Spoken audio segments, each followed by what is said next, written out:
Alright, dude, so this is the SRT. I hate my voice recorded, so try not to talk too much, but figured I'd go over everything with you since you can't really see it in person. I'm parked in a somewhat desolate parking place that really isn't that desolate. But start off, I guess, from the back. Got the tinted tails in the exhaust. You can see that exhaust when you're riding behind me because of the bumper mod. It's not ricey at all, it sounds awesome.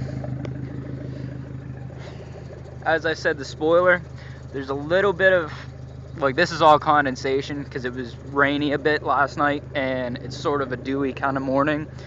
But you can see, like right here, you can see the circular outline of where his sticker was.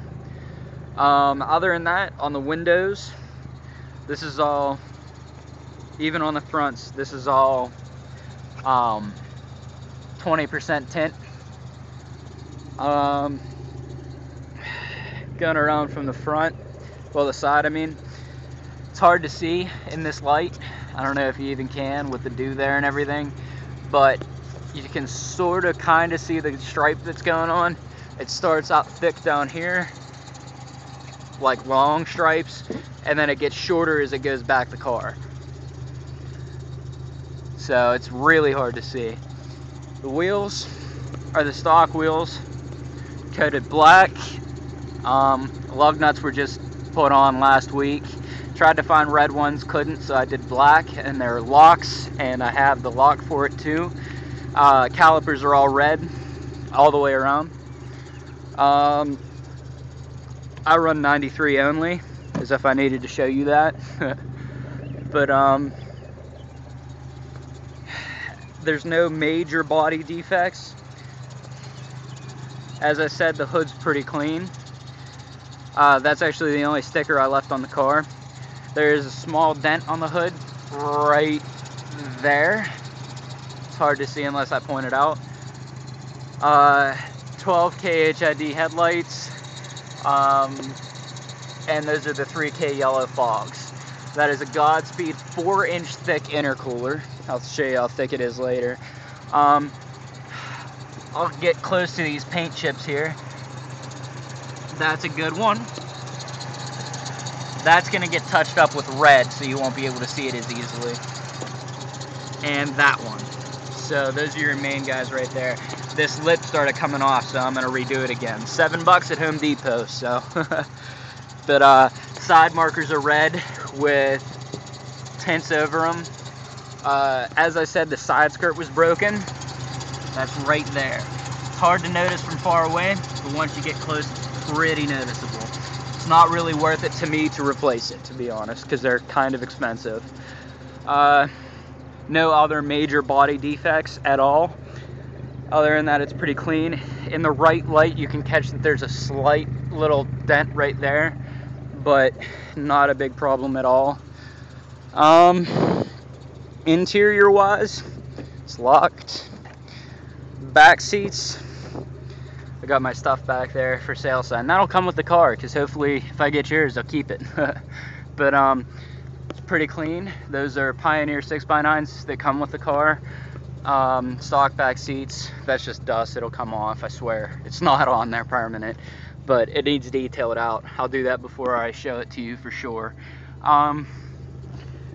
Pretty much, yeah, that's all mine back there. Well, my friend's, I'm actually borrowing it, so that doesn't come with the car, sorry. But windows in the back are crank, just like every SRT in the world.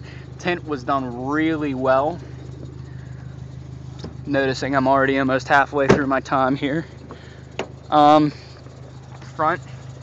you've got your Rockford Fosgates, those come with the car.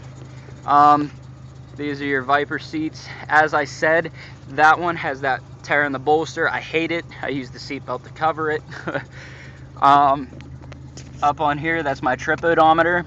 Actual miles, 88,478. Gonna change every day. Idle's fine right now, but as I said, I gotta replace that TPS thing. It's no big deal. I'll have that done before you get the car. At idle, boost is fine. Yeah, everything checks out. Previous owner actually had a tack right there. He left the holes in the dash. I replaced it with a shift light. You can have it if you want it. I don't really need it. Her short throw, extremely rare, very desired in the neon world. It has the shift diagram. There it is. For some reason it's showing up weird on the phone. Factory 6-disc, doesn't work with aftermarket head units, so but other than that, everything interior is completely normal and clean.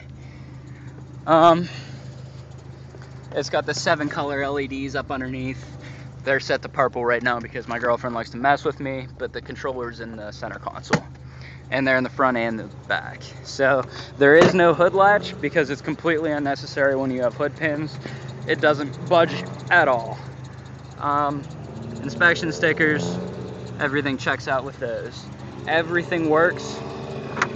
Power windows, heat, air conditioning. It's a loud truck going past, but hopefully you can still hear me.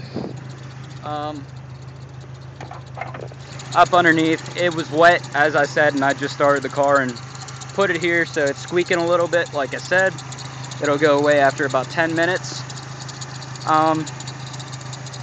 That's an AEM short ram copy intake. There's your TD05 back there. TD05H. Mopar rice plate down there, the blue. That's a brand new coolant box. The old one was sort of leaky, so I replaced it. Down there you can see a 3-inch downpipe. HID ballasts are mounted along the sides.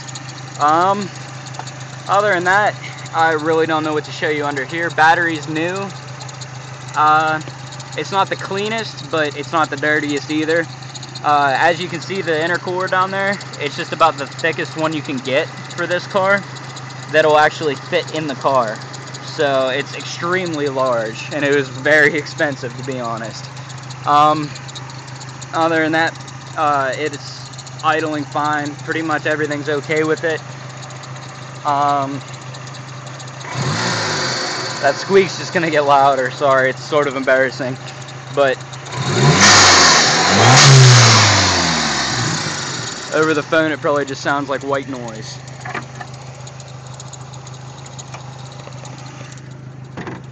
Hood pins are easy. You just bring them up around, lock them in, pull that over, pull them tight so that they stay up off the headlight, and it gives it a more aggressive look. I get compliments on them all the time. They're brand new from Summit. The old ones were sort of rusty because they're just stainless along the top here. There's the VIN number. If you'd like to see that for your insurance purposes, it's easier than sending you a picture, I suppose. 1B3E S66S6 3D181535. Alright, I guess all that's really left is to attempt to take it around this parking lot once or twice so that you can see it without seeing it. So, and that's just a Pioneer radio. It's nothing special. This is painted red. It's not done very well. That was the previous owner's doing. Could always throw a second coat on it. It'd be fine. It's really easy to take off and do. Defroster works. Everything's fine. I apologize for the squeak and for my driving because I've never tried to hold a camera and drive before. Well, a phone. Exhaust isn't ricey at all from inside the car. Here's a second gear pull. As you can see, it holds boost perfect. No problems at all. Other than me trying to hold a camera and drive at the same time.